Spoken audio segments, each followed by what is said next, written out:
Hi అండి, welcome back to my channel.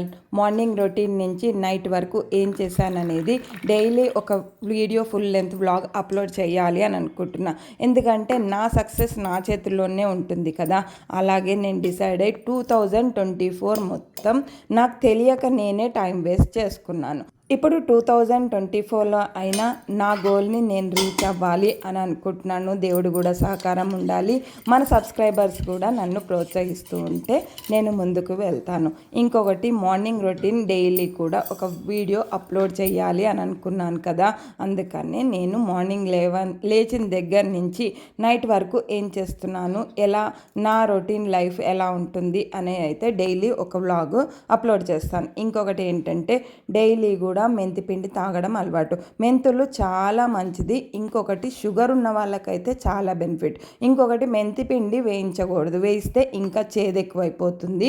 Powder లాగా కాకుండా లేదు అనంటే 1 స్పూన్ మెంతులు వేడి నీళ్ళల్లో నానబెట్టుకొని ఎర్లీ మార్నింగ్ ఏం తాగకముందు, మెంతుల్లో చాలా హెల్త్ బెనిఫిట్స్ ఉన్నాయి. అది అందరికీ తెలుసు, కానీ నేను చేసేది చూపిస్తున్నాను. ఇక్కడ మార్నింగ్ హాట్ వాటర్ అయిపోయినాయి అన్నమాట, నైట్ పెట్టుకోలేదు, కొంచెం బిజీగా తిరగడం మూలంగా. సరే, ఇప్పుడు ఫుల్ లెంత్ లాగ్ హాట్ వాటరు, మెంతిపిండి, పాలు, కాఫీ ఇవన్నీ రొటీనే కదా. మరి ఈరోజు నేను కొన్ని టిప్స్ తోటి మీ ముందుకు వచ్చేసాను. ఇంకొకటి, ధనుర్మాసంలో సెకండ్ డే. ఇంకొకటి, ఈ వ్లాగ్ వచ్చి ట్యూస్డే వెనస్డే వ్లాగ్ కొంచెం మిక్స్ చేశాను అనమాట. ఇక్కడ మెంతిపిండి తాగుతున్నాను. 1/2 స్పూన్ వేసుకోవచ్చు, తాగగలిగే వాళ్ళు 1 స్పూన్ కూడా వేసుకోవచ్చు. షుగర్ కానీ గ్యాస్ట్రిక్ ప్రాబ్లమ్స్ కానీ ఉండవు. ఇంకొకటి, 2025లో నా గోల్ని నేను రీచ్ అవ్వాలి అని అనుకుంటున్నాను. ఇంకొకటి విషయం ఏంటంటే డైలీ కూడా ఒక vlog full length video upload చేయాలి అని అనుకుంటున్నాను. ఎర్లీ మార్నింగ్ ఏం చేస్తానంటే ముందుగా మెంతిపిండి నీళ్ళు తాగుతాను. మెంతిపిండి తాగిన తర్వాత ఒక 1/2 అవర్ గ్యాప్ ఇచ్చిన తర్వాత కాఫీ అయితే తాగుతాను. కాఫీ తాగిన తర్వాత పాచిపనులు ఉంటాయి కదా. మార్నింగ్ రొటీన్ ఎలా స్టార్ట్ అవుతుందంటే కుక్కకి అన్నం పెట్టడంతో స్టార్ట్ అవుతుంది. ఈరోజు కొంచెం లేట్గా పెట్టాను అన్నం. ఎందుకు అనంటే బ్లాకీ డాగ్ అనేది రావటం లేదు, దానికి చాలా భయం. అందుకనే వేరే వాళ్ళు ఎవరైనా అన్నం పెడతారో పెట్టరో అని. ఇంకా పాచివాకిలు ఊడ్చేసుకోవడం అయిపోయింది. ఊడవడము, ఇంకా చెత్తలు ఎత్తడం, ఇవన్నీ ఎందుకు చూపించడం అని కొంచెం సౌండ్ డిస్టర్బెన్స్ ఉంది. ఇంకొక విషయం ఏంటంటే వాయిస్ చెప్తుంటే ఫోన్ వచ్చింది, రింగ్ టోన్ వస్తుంది కొంచెం. ఇంకొకటి, నేను ధనుర్మాసం ముగ్గులే ట్రై చేస్తున్నాను. అందుకనే ఎర్లీ మార్నింగ్ లేవంగానే ఒక ముగ్గు వేయడానికే నాకు ఒక 40 మినిట్స్ కాదు, కానీ ఊడ్చి మొత్తం ముగ్గేయడానికి ఒక 1/2 అవర్ పైనే పడుతోంది. ఇంకొకటి, ధనుర్మాసం ముగ్గులు చూస్తూ వేసుకోవాలి కదా, అందుకని అసలే ముగ్గులు రావు, ఇంకా కొంచెం నిదానంగా వేయడం. ఈ గీతలు అయితే బాగానే వస్తున్నాయి చూడండి. చూసిన ముగ్గులు వేయడం ఈజీయే, కానీ ఇంకా ఈ ముగ్గుతోటి తిప్పడం రావటం లేదు. అందుకనే సరైన చూపించిన దానికి వేసిన దానికి కొంచెం తేడా ఉంది.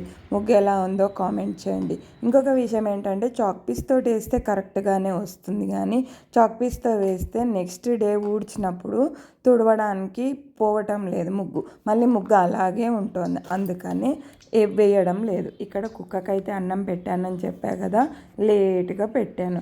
కుక్క మళ్ళీ ఎప్పుడొచ్చి తిన్నదో తెలియదు, కానీ బ్లాకీయే తిన్నది. ఇక్కడ నా స్నానం కంప్లీట్ అయిపోయింది. స్నానం చేసి రెడీ అయిపోతున్నాను నేను. ఎందుకంటే జడేసుకొని పూజ చేసుకోవాలి అని ఒక దగ్గర విన్నాను నేను. అందుకని జడేసుకొని రెడీ అయిన తర్వాత పూజ చేసుకుందామని పూజ చేసేసుకున్నా.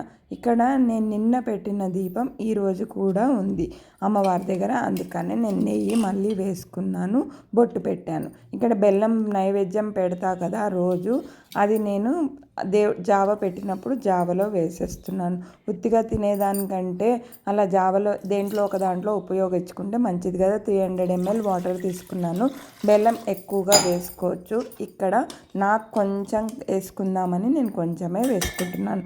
షార్ట్ ఎవరన్నా చూడని వాళ్ళు ఉంటే చూడండి, జావది మజ్జిగ కూడా పోసుకోవచ్చు. ఎర్లీ మార్నింగ్ జావ, రాగి జావలో మజ్జిగే కలుపుకొని తాగుతారు కదా. ఇక్కడ జావ పెట్టుకుంటూ జావ అయితే ప్రోటీన్ పౌడర్ ఎక్కువగా అంటే మకానా ఎక్కువగా వేసుకుంటే పలచగా అయిపోతుంది. ఇక్కడ మకానా వేయించుకుంటున్నాను.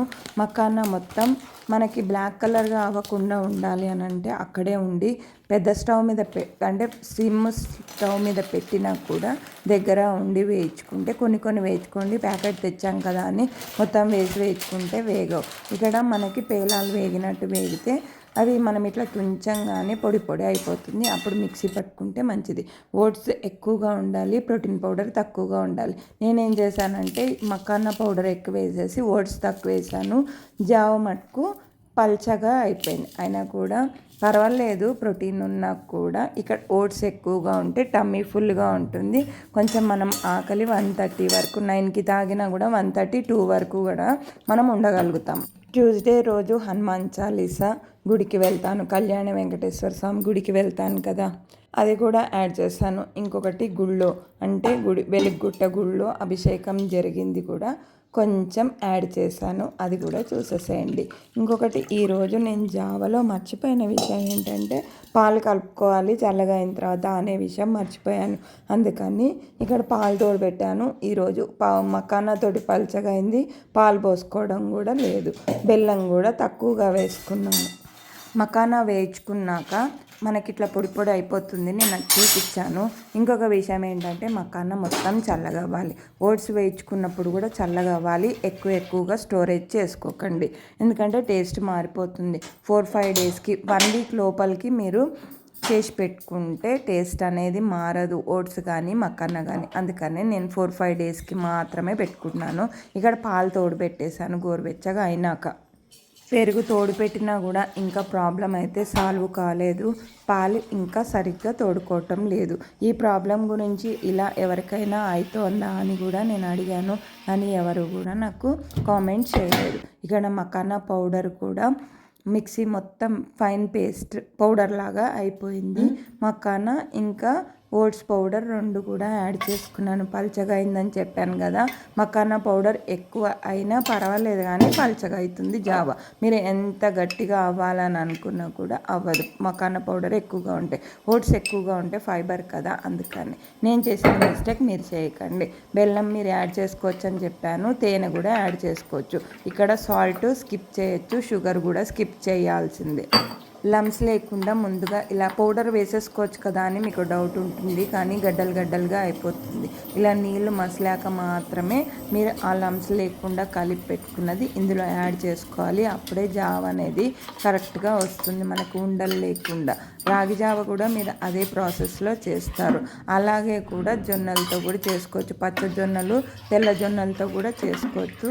అది కూడా హెల్త్కి చాలా మంచిది. ఇక్కడ ఓట్స్ పౌడరు ఇంకా ప్రోటీన్ పౌడర్ 2 మకానా పౌడర్ కూడా కలిపి పెట్టేసుకుంటున్నాను నేను జార్లో. స్టీల్ దాంట్లో కానీ ప్లాస్టిక్ కానీ మీకు ఏది ఉంటే మీరు అది అంటే గాలిపోకుండా ఉన్న జార్లో స్టోరేజ్ చేసుకుంటే మంచిది. ఇది నాకు 4-5 డేస్కి వస్తుంది, 2 తాగొచ్చు. నేను రోజు చేసే క్వాంటిటీ కూడా 2 మెంబర్స్కి చేస్తున్నాను. ఇక్కడ దేవుడిది యాడ్ చేశాను. ఇప్పుడు చూడండి, ప్రతి మంగళవారం కానీ ఇంకా శనివారం కానీ లేదు పూర్వభద్ర నక్షత్రం అంటే స్వామివారికి చాలా ఇష్టం, అంటే ఆయన జన్మ నక్షత్రం అన్నమాట. అందుకనే ఈ రోజుల్లో ఇక్కడ విశేషంగా అభిషేకం జరుగుతుంది. అలంకారము, పులిహార, వడమాల, తమలపాకులతో అర్చన చాలా బాగా జరుగుతుంది. అందుకని ఈ క్లిప్పింగ్ కూడా యాడ్ చేశాను. వాయిస్ అయితే వెనుక ఉంది కానీ నేను వాయిస్ తీసేసి ఓన్లీ నా వాయిస్ మటుకు ఇస్తున్నాను. ఎందుకంటే మంగళవారం రోజు ఆంజనేయ స్వామి దర్శనం కానీ ఆంజనేయ స్వామికి ఆకుపూజ కానీ చేయించుకుంటే మంచిది అంటారు. వడమాల కూడా వేసుకుంటారు, అంటే మన కష్టాలను తీర్చే ఆంజనేయ స్వామికి వడమాల వేసుకుంటారు. ఇన్ని వారాలని కూడా మొక్కుకుంటారు. పూర్వభద్ర నక్షత్రం రోజైతే ఎన్ని వడమాలలు వస్తాయో. పులిహార కూడా 2-3 కిలోలు పులిహార చేసుకొని వస్తారు అందరూ కూడా. కానీ ఇలా చేసినవైతే ఏవి నైవేద్యాలు పెట్టరు, వీళ్ళే చేయిస్తారు గుళ్ళో. ఇంకొకటి నిమ్మకాయలు తీసుకొచ్చాను. నిమ్మకాయలు వచ్చి బుట్టలో పెట్టి అమ్ముతారు కదా, అలాగే 20 రూపాయలకి బుట్ట అనమాట. అంటే ఒక 10 12 ఉంటాయేమో, డజన్ లోపలే ఉంటాయి. ఇక్కడ ఈ కత్తి చూపిస్తున్నాను కదా, అది దేనికి యూజ్ అవుతుంది అన్నది నేను చూపిస్తాను. కానీ నేను తెచ్చిన కత్తి అయితే ఇది కాదు, కరెక్ట్ అయినది కాదు. ఇక్కడ బియ్యం నానబెట్టుకుంటున్నాను. ఇంకా లంచ్ టైం అయింది. ఇంతవరకు ఉన్న వీడియో ఇప్పటి వరకు చేసింది లంచ్ టైం వరకు. లంచ్ ఏం చేయాలో తెలియక సింపుల్గా అయిపోవాలని చెప్పి ఆలు ఉల్లిపాయ వేసి కూర చేస్తున్నాను. ఇంకా బియ్యంను ముందుగానే నానబెట్టుకున్నాను. టమాటా ఆవకాయ ఉంది, విసురుకాయ తొక్కు కూడా ఉంది. అందుకని సింపుల్గా అయిపోవడం కోసం కొంచెం ఇంతసేపు అయ్యేసరికి వీడియో తీసుకుంటూ పని లేట్ అయిపోయింది. ప్లెయిన్గా చేయడం తెలుసు, నూనె ఒక్కటే వేసేసి ఆలు ఫ్రై రోస్ట్గా చేయడం తెలుసు. పల్లీలు కాజులు కూడా వేసుకుంటారు, కరివేపాకు పచ్చిమిరపకాయలు కూడా వేసుకుంటారు. ఆ స్టైల్ తెలుసు. మళ్ళీ ఇదేమో సింపుల్గా ఉల్లిపాయ వేసి చేయడం తెలుసు. ఇంకా ఉప్మా కూర చేస్తారు నిమ్మకాయ పిండి. ఇప్పుడు నేను అలా చేయటం లేదు, నూనె వేసుకున్నా. ఈ ప్రియా ఆయిల్ అయితే చాలా బాగుంది. ఏ కూర చేసినా కూడా టేస్టీగా వస్తుంది. వంట ఈరోజు సింపుల్గా చేసేసాను. బియ్యం కూడా పలకైపోతుందని చెప్పి ఒక 10-15 మినిట్స్ నానబెట్టాక వండుకుంటే అన్నం మెత్తగా వస్తుంది. ఎందుకంటే కుక్కర్లో వండుకున్న వాళ్ళకి అన్నం మెత్తగా ఉంటుంది. ఇక్కడ నేను కుక్కర్లో వండను, ఇంకొకటి గంజి కూడా వార్చేస్తాను. నేను చేసుకునే ఆలుగడ్డ ఫ్రైకి 4 ఉల్లిపాయలు అయితే తీసుకున్నాను. ఆలులేమో కొంతమంది కడగాలి అని అంటారు, మనకి రోస్ట్గా రావాలి అని అంటే. కానీ కొంతమంది నీళ్ళల్లో వేస్తే ఆలు ముద్ద ముద్దగా అయిపోతుంది అని అంటారు. మరి ఏది కరెక్టో మీరే చెప్పాలి. మరి ఇక్కడ ఆనియన్స్ వేగాక ఉప్పు పసుపు వేసేసుకోవచ్చు. మరి నేను వేసానో వేయలేదో 2 days వ్లాగ్ కదా, అందుకని నేను ఈరోజు వీడియోకి వాయిస్ ఇస్తున్నాను కాబట్టి నాకు గుర్తులేదు. ఇప్పుడు వేస్తున్నాను చూడండి. ఉల్లిపాయలు వేసాక ఉప్పు పసుపు వేస్తున్నాను. ఆనియన్స్ వేసిన వెంటనే ఉప్పు వేస్తే ఆనియన్లో ఉన్న నీరంతా పోతుంది, అప్పుడు ఈజీగా ఫ్రై అవుతుంది. ఉప్పు మీరు ఎంత కావాలో అంత వేసుకోవచ్చు. ఇక్కడ నేను వైట్ సాల్టే వాడాను, రాళ్ళుప్పు వాడలేదు. ఆలు అయితే ఎక్కువగా తినము. ఇంకా చలికాలం అయితే ఈరోజు చాలా రోజులు అయింది. ఇంకా కూరగాయలు సొరకాయ, ఇంకా వేరే వేరే కూరగాయలు వంకాయలు ఉన్నాయి. తిని బోరు కొట్టిందని ఇలా సింపుల్గా చేస్తున్నాను. చల్లపులుసు కానీ చారు కానీ పెడదామని అనుకున్నా కానీ చేసే ఓపిక లేక చేయలేదు. అన్నము టమాటా ఆవకాయతోటి ఆలు కూడా ఫ్రై నేను చేసినట్టు ఈజీగా చేసుకుంటే సూపర్ టేస్టీగా ఉంటుంది. ఉల్లిపాయలు వేసిన పిల్లలు కూడా చాలా ఇష్టంగా తింటారు. నేను ఇక్కడ కారం పట్టించింది కాబట్టి కొంచెంగానే వేసుకుంటాను. అదే మీరు ప్యాకెట్ కారం కొంటే 1 స్పూన్ కూడా వేసుకోవచ్చు. ఈ కారము కొంచెం కారంగా ఉంటుంది, అందుకనే కొంచెం తక్కువగా వేసుకున్నాను. కారం వేసిన తర్వాత వెంటనే స్టవ్ బంద్ చేయొద్దు. ఎందుకంటే మనకి కారం అనేది ఫ్రై అవ్వకపోతే ఆ స్మెల్ వేరేగా ఉంటుంది. ఇక్కడ మేము తినేయడం అయిపోయింది లంచ్. ఇంకా స్టవ్ క్లీనింగ్ చేసేసుకున్నాను. ఇది 4 o'clockకి నా టైము. నేను వెంటనే ఏం చేయలేదు. ఇంకా అంట్లు తోముకొని మొత్తం గట్టంతా క్లీన్ చేసుకుంటూ ఉంటాను. ఇంకా అంట్లు తోముకోవాలి. ఈ లోపల స్క్రబ్బర్స్ చాలా రోజులు అయిపోయింది, 10 days పైన అయిపోయింది. ఆ స్క్రబ్బర్స్కి వేడి నీళ్ళు పెట్టుకుంటున్నాను ఈ కెటిల్లో. అలా 10 daysకి 1 weekకి కూడా చేస్తూ ఉంటాను. 1 monthలో 4 times కూడా చేస్తాను అలా. ఎందుకంటే స్క్రబ్బర్స్ సరిగ్గా లేవనుకోండి, మనం తోమే అంట్లలో మనకు జెమ్స్ అనేవి మనం నీట్గా తోముకుంటామని అనుకుంటాం, కానీ మనకి హెల్త్ ఇష్యూస్ కూడా వస్తాయి. ఈ స్క్రబ్బర్లో కొంచెం రాక్ సాల్ట్ వేసుకోవచ్చు, ఇంకా పసుపు కూడా వేసుకోవచ్చు, ఇంకా బేకింగ్ సోడా అంటే తినే సోడా ఇంట్లో ఉంటుంది కదా, అదైనా వేసుకోవచ్చు, లేదంటే వెనిగర్ వేసుకోవాలి. ఇక్కడ వేడి నీళ్ళు బాగా మరగాలి. వేడి నీళ్ళు మరిగిన తర్వాత వాటిల్లో పోసేసుకుంటే సరిపోతుంది. స్టవ్ తుడిచే బట్టలు కూడా సబ్బు వేసి రోజు 2-3 సార్లు తుడుస్తూ ఉంటాను కదా, అందుకనే అవి కూడా కొంచెం సబ్బు వేసి వాటర్ అందులో వేసాను. సర్ఫ్ అయినా వేసుకోవచ్చు, లేదా మీ దగ్గర ఏదైనా లిక్విడ్ ఉంటే అదైనా వేసుకోవచ్చు. ఇలా మసిలిన తర్వాత వాటిల్లో నీళ్ళు పోసేసి ఒక 1/2 hour అయితే అలా వదిలేస్తాను. అవి క్లీన్ అయిపోతాయి అన్నమాట. దాంట్లో జెమ్స్ కానీ ఏమన్నా ఉన్నా అంటే మనకు తెలియని ఎన్నో కనపడకుండా ఉంటాయి కదా, అవన్నీ పోతాయని. దేవుడి బట్టలు ఉతుక్కున్నా కూడా నేను ఇలాగే ఈ ప్రాసెస్లోనే చేస్తాను. అది కూడా ఈసారి చూపిస్తాను. ఈ టిప్ కనుక మీకు నచ్చితే మీరు కూడా ఫాలో అయిపోండి. ఇందులో వాటర్ పోసాను కదా, సబ్బు మొత్తం కొంచెం సబ్బు వాటర్ అయిపోతుంది కదా, అప్పుడు నేను అంటే దాంట్లో ఏమన్నా ముక్కుల్లో ఎందుకు పెట్టానంటే దాంట్లో ఏమైనా జిడ్డు ఉన్నా అది కూడా పోతుందని. ఇప్పుడు నేను ఇది స్టవ్ తుడిచే బట్ట, అందుకనే ఇది కూడా ఒక 1/2 hour అలా వేడి నీళ్ళల్లో పెట్టేశాను. ఇక్కడ అంటు తోముకోవడం అయిపోయింది. ఇది కూడా కడిగేయంగానే ఆ స్క్రబ్బర్స్ అవన్నీ కొంచెం సేపు ఎండలో పెడతాను రేపు. ఇంకా ఈ బట్ట ఆరేసుకోవడమే. ఇంకా ఇప్పుడు ఈవినింగ్ అయిపోయింది. హనుమాన్ చాలీసా ఉంది కదా, ఈ వ్లాగ్ వచ్చేసి ఈ రోజుది కాదని ఫస్టే చెప్పాను. ట్యూస్డే రోజు హనుమాన్ చాలీసా ఉంటుంది, గుడికి వెళ్ళాను. ఇప్పుడు అమ్మ ఇంకా మా అంకుల్ పాడిన హనుమాన్ చాలీసా.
నాకు కొంచెం గొంతు బాగాలేదు, కొంచెం గరగర వచ్చినవి కూడా మీరేం పట్టించుకోకండి. వీడియోని అయితే ఫాలో అయిపోయింది. ఇప్పటి వరకు మంగళవారం గుళ్ళో హనుమాన్ చాలీసా వరకు మంగళవారం వీడియో అయిపోయింది.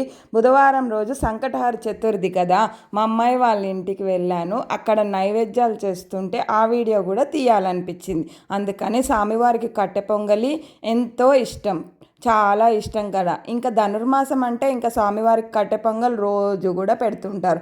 ఇప్పుడు నేను చూపించిన పౌడర్ వచ్చేసి మిరియాల పొడి. అలా కొట్టి పెట్టుకుంటే ఎప్పుడు కావాలంటే రోజు కూడా పెడతారు. ఈ నెల రోజులు కట్టె పొంగలి కూడా. ఇంకా సంకటహార చతుర్థి కాబట్టి ఇక్కడ ఉండ్రాళ్ళు బెల్లం నైవేద్యం పెడితే వినాయకుడికి చాలా ఇష్టం. ఇంకా వినాయకుడికి కూడా బుధవారం అంటే చాలా ఇష్టం. ఇగోండి రవ ఇలా మిక్సీ పట్టి పెట్టుకొని ఇలా శనగపప్పు జీలకర్ర నీళ్ళు మరిగాక ఇలా రవ వేసేసుకొని ఉప్మాలాగా అయిపోయినాక ఉండలు కట్టుకోవటమే. వేడి మీదనే కట్టుకోవచ్చు, లేదంటే చల్లగా అయినాక కూడా ఉండ్రాలు చేసుకోవడానికి వస్తుంది. బెల్లంతో నైవేద్యం పెట్టాలి ఇక్కడ ఉండ్రాళ్ళు. నీళ్ళు లేకుండా ఇలా గట్టిగా అయిన తర్వాత మూత పెట్టి ఒక 10 నిమిషాలు అలా వదిలేయాలి. ఇక్కడ కట్టె పొంగల్ది చూపిస్తాను చూడండి. మరిగింది కట్టె పొంగలి. మరిగాక ఇక్కడ బియ్యం అనేది వేసుకోవాలి. ఇగోండి ఇలా చల్లార్చుకొని ఉండలు చేసుకోవటమే. ఉండలన్నీ చేసుకున్నాక బెల్లం వేసి నైవేద్యం పెట్టుకోవాలి. ఇప్పుడు వేసేది కట్టె పొంగల్కి తిరగమూత. నెయ్యి వేసుకున్నాక కరిగాక కాజు జీలకర్ర ఎండుమిరపకాయలు ఇంగువ ఆవాలు వేసుకొని కట్టె పొంగల్కి తిరగమూత వేసుకుంటే చాలా టేస్టీగా ఉంటుంది. ఈ ప్రాసెస్లో కావాలంటే ఈసారి మీకు డీటెయిల్గా కూడా చూపిస్తాను. పచ్చిమిరపకాయలు కరివేపాకు ఇవి కూడా వేసుకోవచ్చు. ఇక్కడ నెయ్యి పడని వాళ్ళు ఇంట్లో చేసుకొని దేవుడికి నైవేద్యం పెట్టాలనుకుంటే నూనె కూడా యాడ్ చేసుకోవచ్చు, పల్లి నూనె కూడా యాడ్ చేసుకోవచ్చు. కట్టె పొంగల్కి టేస్టు నెయ్యే అంటారు. ఇక్కడ కాజులు ఎర్రగా వేగాలి. వేయించిన తిరగమూత కూడా మనకి చల్లగా అయిన తర్వాత అన్నంలో వేస్తే కట్టె పొంగల్ టేస్ట్ అనేది బాగుంటుంది. ఇక్కడ కట్టె పొంగలి ఈరోజు బుధవారం అని చెప్పాను, సంకటహర చతుర్థి అని కూడా చెప్పాను. అందుకనే ఉండ్రాళ్ళు వినాయకుడికి చాలా ఇష్టం. వినాయకుడి కథ చదివిన వినాయక చవితి రోజు మనకి తెలుసు. అందుకని ఇక్కడ కట్టె పొంగల్ రెడీ అయిపోయింది, తిరగమూత అయితే వేసేసాము. ఇక్కడ చల్లగా అయినాక దేవుడికి నైవేద్యం పంపించటమే. ఇక్కడ మా తమ్ముడు మా అమ్మాయి వాళ్ళ ఇంట్లో ఏంటి వరుసలు మీకు తర్వాత చెప్తాలేండి. ఇక్కడ మా అమ్మాయి వాళ్ళ ఇంట్లో నైవేద్యాలు అయితే చూపించాను. ఇంకా వెంకటేశ్వర స్వామి గుడిలో మా తమ్ముడు మా బావ ఇద్దరు చేస్తూ ఉంటారు. అందుకనే ఈరోజు మీకు ఈ నైవేద్యాలు ఎలా అనిపించాయో, మా అమ్మాయి చేసిన నైవేద్యాలు మీరే కామెంట్ చేయండి. ఫుల్ లెంత్ వ్లాగ్ తోటి మళ్ళీ మీ ముందుకు వస్తాను. బాయ్.